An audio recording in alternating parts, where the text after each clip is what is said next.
बहुत खास मेहमान जम्मू कश्मीर कांग्रेस के सीनियर लीडर और जम्मू कश्मीर कांग्रेस के साबिक सदर जी मीर साहब हमारे साथ जुड़े हुए हैं। जी मीर साहब, आपको मेरी आवाज आ रही है? बहुत इस्तकबाल है न्यूज 18 में आपका।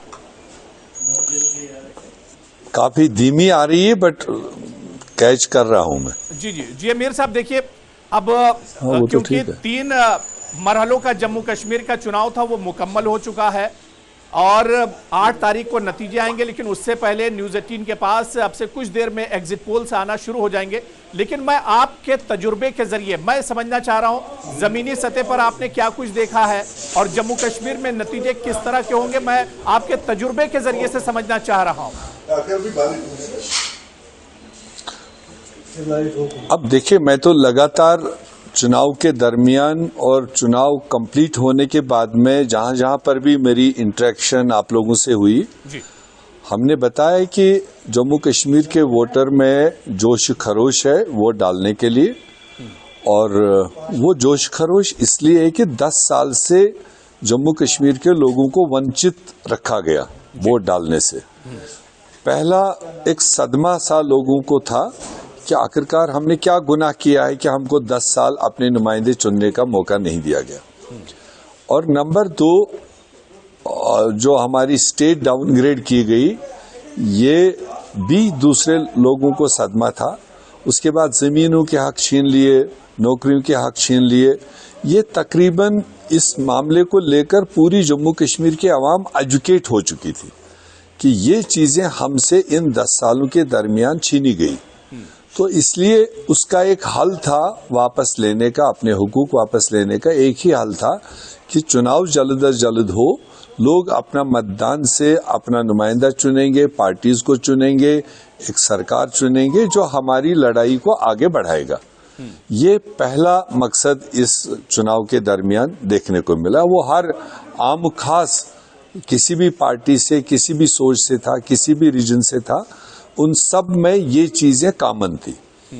अब उसके अलावा अगर आप देखेंगे, जहां बीजेपी अपने आप को कह रही है 50 के पार, जो उनका स्लोगन है और बहुत सारे मीडिया वाले उसको देख करके फॉलो कर रहे हैं। कश्मीर में 47 सीटें हैं, 47 सीटों में कोई भी पोटेंशियल आदमी उनका दिखाई नहीं दिया। फिर रह गई 43 सीटें जम्मू साइड में जहां उनका बेस होता था। वहां भी इस बार काफी कंपटीशन, और लोगों ने 10 साल लगातार बीजेपी को वोट वहां किया, चाहे पंच का वोट था, सरपंच का वोट था, म्यूनिसिपैलिटी का वोट था, असेंबली का वोट था, लोकसभा का वोट था, वो कंटिन्यू बीजेपी को दिया। मगर इन 10 सालों को लगातार वोट देने के बाद जम्मू में हमारे लोगों को मिला क्या? स्मार्ट मीटर्स के जरिए 500 गुना ज्यादा बिजली फीस, और महंगाई दरबार मुंह हटाना, वहां का रोजी रोटी दुकानदारों का खत्म करना, और प्लस अगर जो जमीन ले जाने का यूटी के बनने के बाद में पहला खतरा रहा तो वो जम्मू के लोगों को रहा। कश्मीर में आते आते शायद टाइम लगना है जिस किसी को भी वो नियत होगी। तो इसी तरह से नौकरियों का मुकाबला, पहले मेरिट में हमारे विद इन स्टेट बच्चे कंपेयर नहीं करते थे, अब तो जब खुल के वो पूरे देश में कर दिया तो उसमें वहां के बच्चे कहां से उसमें कम्पीट करेंगे, ये भी एक लोगों में चर्चा था। तो इसलिए जो जम्मू साइड से भी हमको वोटिंग पैटर्न देखने को मिला, वो वोट बदलाव के लिए था। 10 साल के बीजेपी के दिल्ली और जम्मू कश्मीर को चलाने के अगेंस्ट वो वोट था। अब आज चाहे एनालिसिस या आपका एग्जिट पोल क्या भी दिखाए, घर बैठे कोई बनाया होगा, मगर जमीनी सतह का जो रिपोर्ट है वो बदलाव के लिए वोट किया लोगों ने। भले मतलब बहुत सारा परसेंटेज लोगों का है जो खुल के नहीं बोले, साइलेंट वोटिंग हुई, और वो साइलेंट वोटिंग उन्होंने बदलाव के लिए की। और वो बदलाव में हमें साफ दिखाई दे रहा है कि जो सबसे बड़ा अलायंस जम्मू कश्मीर में नेशनल कॉन्फ्रेंस और कांग्रेस का बना, जो 2 बड़ी पार्टियां हैं, तो आम इंसान के नजर में वोट डालने के लिए एक आसानी हुई कि जो सबसे बड़ा अलायंस है, जो एक मुस्तकम सरकार कल दे सकता है, जो हमारे हुकूक के लिए लड़ेगा, सबसे पहले स्टेट को रिस्टोर करने के लिए लड़ेगा, जम्मू कश्मीर से लेकर दिल्ली तक जिनकी आवाज है। तो हमारे लीडरों ने जो खुल के कैंपेन की राहुल गांधी जी ने की, आपके ये खरगे जी ने किया, प्रियंका गांधी जी ने किया, और दर्जनों स्टार कैंपेनर्स यहाँ पर आए, एक ही मौके पर बात रखी। मीर साहब, जिस तरह से बीजेपी जम्मू रीजन की आप बात कर रहे थे कि बीजेपी के मुकाबले में कांग्रेस और बीजेपी के दरमियान ही यहां पर मुकाबला माना जा रहा था जम्मू रीजन में, लेकिन क्या जिस तरह से कांग्रेस जम्मू रीजन में फाइट कर रही थी, क्या इसी तरह से कश्मीर वैली की अगर बात करें, क्या जितनी सीटों पर लड़ रही थी कांग्रेस, क्या कश्मीर रीजन में भी कांग्रेस उसी तरह से कारकर्दगी करेगी जिस तरह से उसकी कारकर्दगी जम्मू में रहेगी? मेरे ख्याल से परसेंटेज में, अबू हरियाणा साहब, परसेंटेज में आप देखेंगे तो कश्मीर में कांग्रेस ऑल टाइम बेहतर रिजल्ट देगा, क्योंकि हम यहाँ 10 सीटों पर लड़ रहे थे।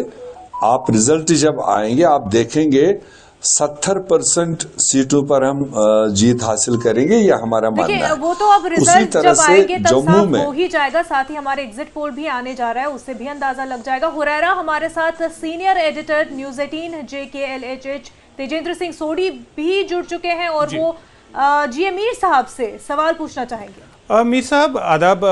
तेजेंद्र, आपसे सवाल पूछना चाहूँगा। आप मुझे ये बताएं कि कश्मीर में, जम्मू कश्मीर में कांग्रेस और नेशनल कॉन्फ्रेंस का एक प्री पोल अलायंस गठन हुआ, उसमें उमर अब्दुल्ला ने एक शिकायत की कि कांग्रेस पार्टी जम्मू में इतना ज़्यादा कैंपेन नहीं कर रही है, जम्मू को सीरियसली नहीं ले रही है, और वो देखने को भी सामने आया कि जम्मू में कांग्रेस ने अपना जो मैन पावर है या जितने भी उनके आपकी पार्टी के टॉप लीडर्स है वो इतने सीरियस नज़र नहीं आए। आपकी सीट एलोकेशन में भी आप लोगों ने बहुत डिले किया। फिर दूसरी तरफ आप ही के पार्टी के एक सीनियर लीडर जो पार्टी के जम्मू कश्मीर में के फॉर्मर प्रेसिडेंट हैं, उन्होंने उमर अब्दुल्ला पे पर्सनल अटैक शुरू किए। तो कहीं ना कहीं ऐसा तो नहीं लग रहा लोगों ने ये सोचा कि कांग्रेस और नेशनल कॉन्फ्रेंस का जो अलायंस है, प्री पोल अलायंस, ये दिखावा था, अंदर से सब कुछ ठीक नहीं था? बिल्कुल ऐसा नहीं है। आपने 3 सवाल एक ही सवाल में पूछे। एक तो उमर साहब की टिप्पणी आपने, ये तो कई बार मीडिया वालों ने हमारे सामने पूछा, हमने लगातार कहा कि शायद तब तक उमर साहब खुद भी जम्मू की ओर रुख नहीं किए थे, वो कश्मीर वैली में बिजी थे, उनको जम्मू की ज्यादा जानकारी थी नहीं। और बाद में जब वो खुद जम्मू आए, जम्मू में 2 दिन 3 दिन लगाए, तो उनको पता चला वहां पर हमारे कांग्रेस साइड से राहुल गांधी जी 4 दफा जम्मू पहुंचे हैं और 8 सीटों पर उन्हें 8 जिलों में कैंपेन की है, और खरगे जी 2 दफा आए हैं, 4 जिलों में उन्होंने कैंपेन की है। प्रियंका गांधी जी खुद आई है, उनने 2 जिलों में कैंपेन की है, और उसके अलावा स्टार कैंपेनर्स हमारे लगातार जम्मू में अवेलेबल थे। वो जहां जहां पर भी कैंडिडेट की जिस तरह की रिक्वायरमेंट आई, वहां के हिसाब से उनको वहां पर हमने बैकअप दिया है। जनरल सेक्रेटरीज कम से कम 3-4 जम्मू में बैठे हुए थे, AICC जनरल सेक्रेटरीज, और फार्मर चीफ मिनिस्टर्स वहां पर मौजूद थे। राजस्थान के फार्मर चीफ मिनिस्टर थे, हिमाचल के present chief minister, deputy chief minister, वो बैक एंड कॉल पर थे।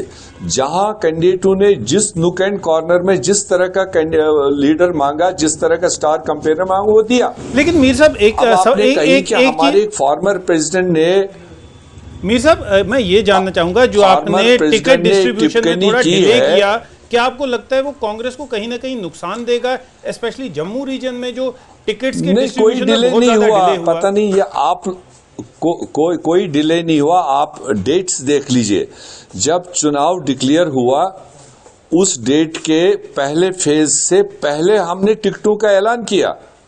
ऐसा थोड़ी ना कि 6 महीने पहले कर लेते। पहले तो लोगों को भरोसा नहीं था चुनाव भी होगा। चुनाव का डिक्लेरेशन हुआ, चुनाव के डिक्लेरेशन के बाद हमने अलायंस को कंप्लीट किया। अलायंस जिस दिन शाम को कंप्लीट हुआ, उससे पहले हमारी पार्टी ने CEC जो सबसे बड़ी पार्टी है, पहली फेज की टिकटें पहले क्लियर कर रखी थी, और दूसरी फेज के टाइम के हिसाब से करी। कुछ सीटें तीसरी फेज की जो थी उसमें भी वेट एंड वॉच होता है, अपोजिट साइड से कौन आ रहा है। हमारे पास 3-3 कैंडिडेटों का पैनल था, तो हम उसको नजर रख रहे थे, भाजपा किसको दे रही है किसको नहीं दे रही है, कि हमें वहां कास्ट कॉम्बिनेशन के हिसाब से, अपने ग्राउंड के हिसाब से देना था। वो होता है। ऐसा कोई डिले नहीं हुआ। 10 साल से जो लीडर्स मैदान में रहे होंगे उनको कोई 2 दिन 3 दिन लेट टिकट देने का कोई मतलब नहीं है। 10 साल के बाद ये चुनाव हो रहा है। हाँ, अगर कोई 10 साल सोया होगा फिर वो इंतजार करेगा पहले टिकट मिलेगा तब मैदान में निकलूंगा, तो उसको फेस करना पड़ेगा, वो किसी पार्टी का भी होगा। आपने वकार रसूल साहब की रेफरेंस ली कि उन्होंने बानहाल में एक टिप्पणी जरूर की उमर अब्दुल्ला साहब को लेकर या नेशनल कॉन्फ्रेंस को लेकर, क्योंकि वहां वो फ्रेंडली लड़ रहे थे। वहां नेशनल कॉन्फ्रेंस का भी कैंडिडेट था, कांग्रेस का भी कैंडिडेट था, और कांग्रेस कैंडिडेट मेरे ख्याल से अपने हिसाब से काउंटर करने के लिए एक पर्टिकुलर सीट के खातिर अगर उनने कहीं पर कोई बात रखी अपने वोटर को लुभाने के लिए, वहां तक गलत नहीं है। मगर उस एक सीट के बाहर आप पूरे 89 सीट उसमें कहीं बताइए किसी भी कांग्रेस के साथी ने, किसी भी कैंडिडेट ने, किसी लीडर ने कोई टिप्पणी की या नेशनल कॉन्फ्रेंस के किसी आदमी ने टिप्पणी की? मात्र एक टिप्पणी बानहाल के अंदर आपको सुनाई दी, और वो कोई स्टेट इशू नहीं बना। वो सबको पता था कि वहां ट्रायंगुलर फाइट है, तीनों बड़ी पार्टियां लड़ रही हैं, कोई एक दूसरे को मदद नहीं करे, तो वहां पर वो हो सकता है अपना वोट बटोरने के लिए कोई बात रखी होगी तो रखी होगी।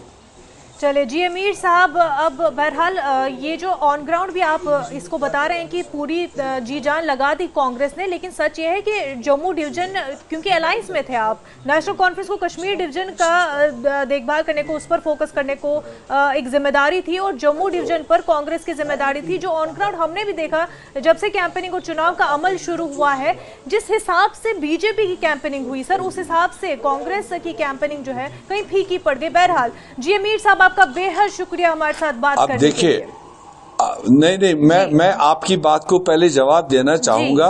ये अक्सर आप लोग देख रहे हो, बीजेपी की साइड से प्राइम मिनिस्टर 2 बार आया तो प्राइम मिनिस्टर है देश का, होम मिनिस्टर 3 बार आया तो होम मिनिस्टर है।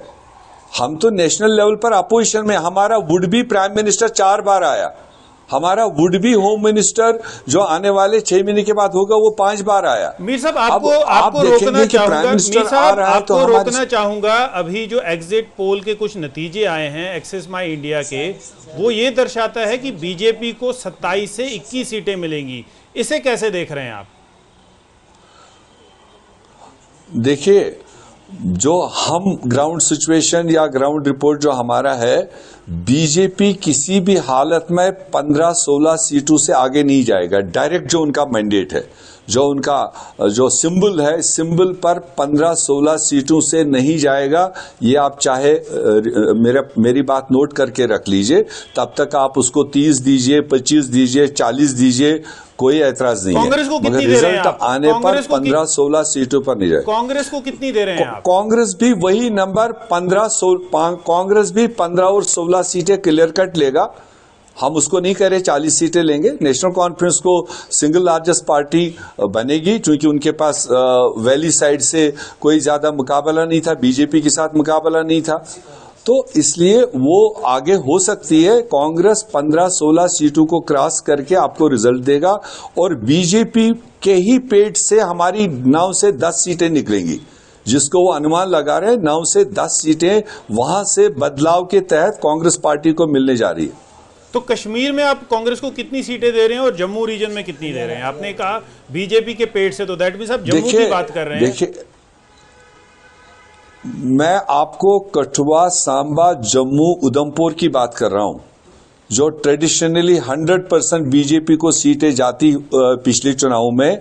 वहां से आपको 10 से 11 सीटें कांग्रेस को मिलेंगी, नोट कर लीजिए। और फिर चनाब वैली, रियासी, पुंछ और राजौरी, वहां से जो 4-5 सीटें हमारी आनी है वो तो आनी है, और कश्मीर वैली से आपको 10 में से 7 सीटें हासिल होंगी कांग्रेस पार्टी को, ये आप देख लीजिए। फिर भी मैंने सेफ आपको कहा 16-17 सीटें। जी चले सर, ये जो पूरी तस्वीर है 8 अक्टूबर को साफ हो जाएगी। बहरहाल अभी जो एक्सेस ऑफ इंडिया की तरफ से पोल सामने आ रहे हैं उस हिसाब से हम आपको बता रहे थे, लेकिन हमारे साथ बात करने के लिए जी अमीर साहब आपका बेहद शुक्रिया।